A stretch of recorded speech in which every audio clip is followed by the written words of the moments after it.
हुआ है कि जैसे इसमें मतलब इसको आप बयान नहीं किया जा सकता। वो जैसे अनवर मसूद कहते हैं ना, दिस इज अनबयानेबल, कि आप भाई कैसे बयान करें और किसी को कुछ समझ नहीं आ रही क्या चल रहा है। ऐसे इकोनॉमिक कंडीशंस के हवाले से जब चीजें आती हैं तो डेफिनेटली जो प्रोवाइडर हैं, यूनिवर्सिटीज हैं, कॉलेजेस हैं, उनके कंसर्न्स जो हैं वो रेज करते हैं। वो कंसर्न्स रेज इस तरह होंगे कि वो ऑफर देंगे या उनकी कंफर्मेशन ऑफ एनरोलमेंट देंगे, उस पर वीजा अप्लाई किया जाएगा।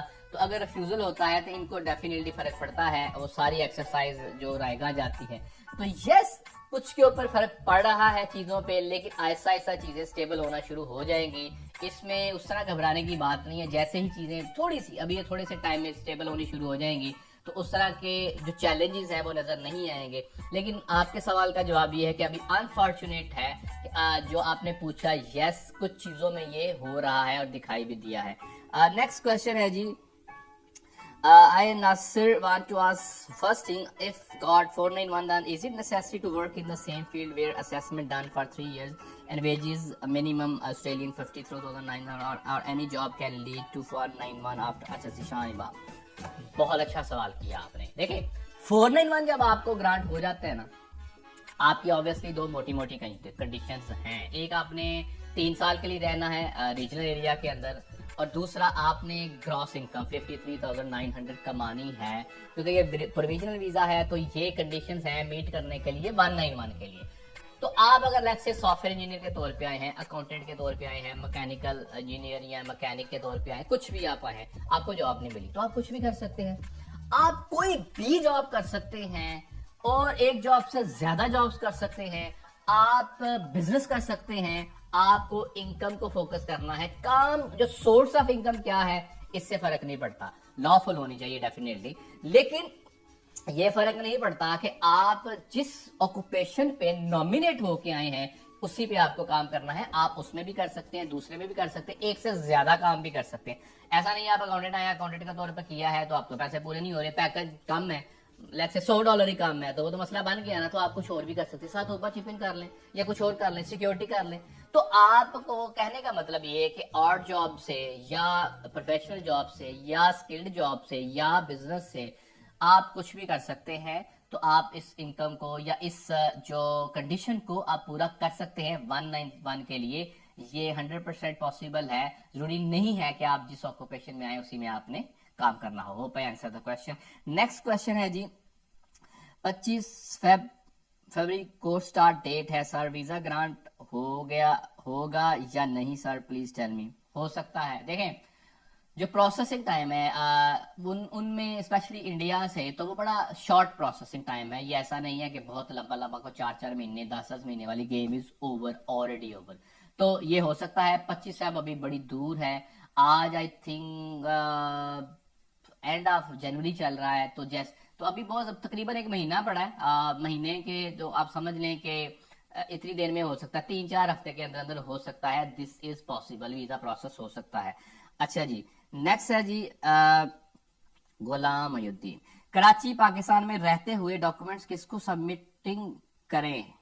अच्छा सर जी, डॉक्यूमेंट सबमिट करने के लिए किसी के पास नहीं जाना पड़ता, ना आपको हार्ड कॉपीज भेजनी पड़ती हैं, अनटिल अनलेस रिक्वेस्टेड, होता नहीं है आमतौर पे। तो आपके जो डॉक्यूमेंट्स हैं वो होते ही स्कैंड कॉपीज हैं, और readable scan copies, better scan copies, या बहुत सारी सूरत में कलर स्कैन कॉपीज, बहुत सारी सूरत में ब्लैक एंड व्हाइट भी चल जाता है।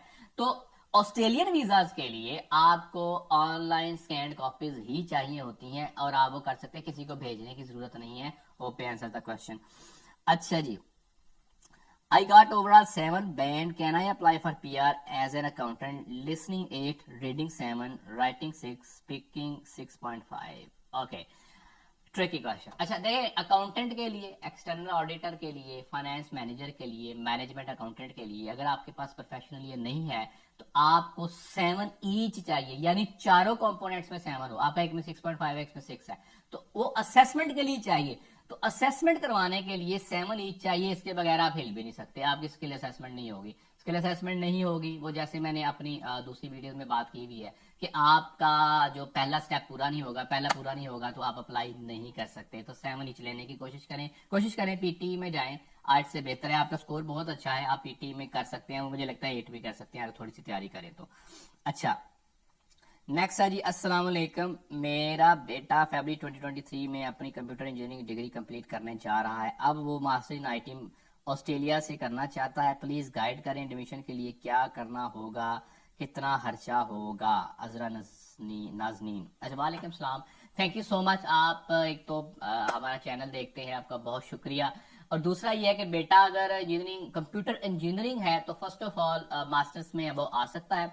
सेकेंडली अब मैं ये भी कहूंगा कि साथ एक्सप्लोर करें उसकी ऑप्शन 491190 के लिए, क्योंकि कंप्यूटर इंजीनियरिंग की स्किल असेसमेंट हो सकती है। अगर कंप्यूटर इंजीनियरिंग है, कंप्यूटर साइंसेज नहीं, तो उसमें सिविल उसमें इंजीनियरिंग प्रोफेशनल एनईसी की स्किल असेसमेंट हो सकती है।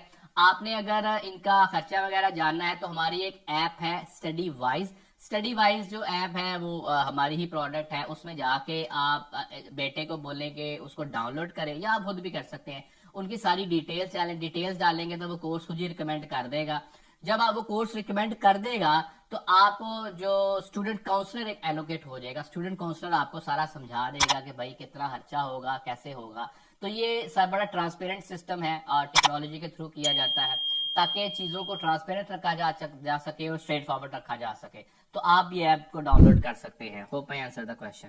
तो ये कुछ सवालात थे जो कि आप लोगों की जानिब से आए, आपकी मोहब्बतों का शुक्रिया, सपोर्ट का शुक्रिया। अगर आपका कोई सवाल है, कमेंट है, क्यूरी है, तो मैं कोशिश करूंगा उसका जवाब दे सकूं। हमें सपोर्ट करने के लिए, चैनल को सपोर्ट करने के लिए सब्सक्राइब करें। Thank you.